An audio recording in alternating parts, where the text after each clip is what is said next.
So when thinking about composition and just trying to create one for illustration, you got to be aware of what you're trying to communicate to the viewer. Uh, I think being able to just convey an idea or message in your drawing just makes it that much more interesting to look at.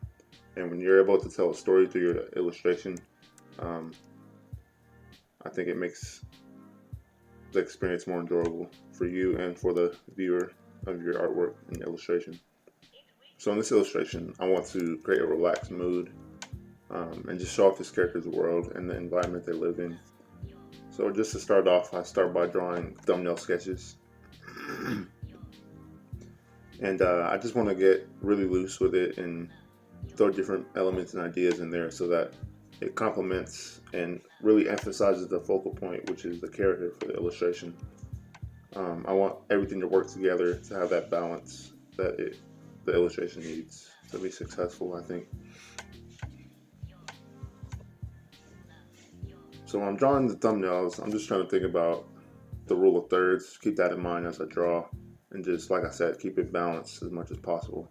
That's why in the time lapse here, you can see that I chose not to draw the tower and the final thumbnail I went on to use. I just discarded that, and I just felt it was unnecessary.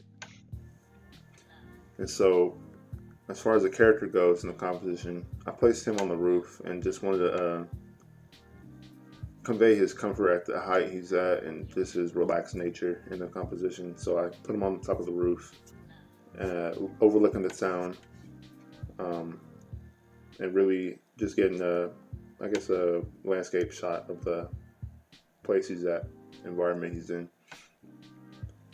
And because he's my focal point, I don't want anything to obscure him. I don't want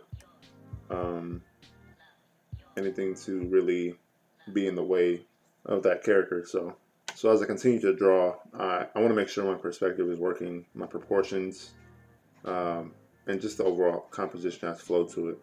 I want the viewer's eye to move from the character through the town all the way back to the vanishing point of the horizon line, and then up and to the left and back to the character. And I think I have a pretty good composition in this, and just keeping in mind your focal point and what you're trying to convey in every illustration you create, even if it's something simple, I think will help you tremendously express the ideas that you want to express and stuff. And depending on your placement of the focal point and surrounding elements, you can really get a variety of moods in your work. I think probably the best way to study composition is just to look at your favorite artist's work and try and break down their compositions, especially if you want to get better at that. I definitely want to as well for my illustrations, but just try and break it down and use their work as reference and try and emulate their compositions into your own work. So maybe copy your favorite artist, their drawing, and then try and apply it to your own work with your own characters and stuff like that.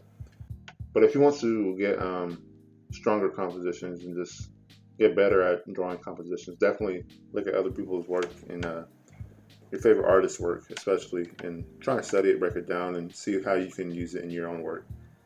But yeah, some of my favorite artists I like to study are Tony Valente, Kinu Nishimura, and Matt Rhodes.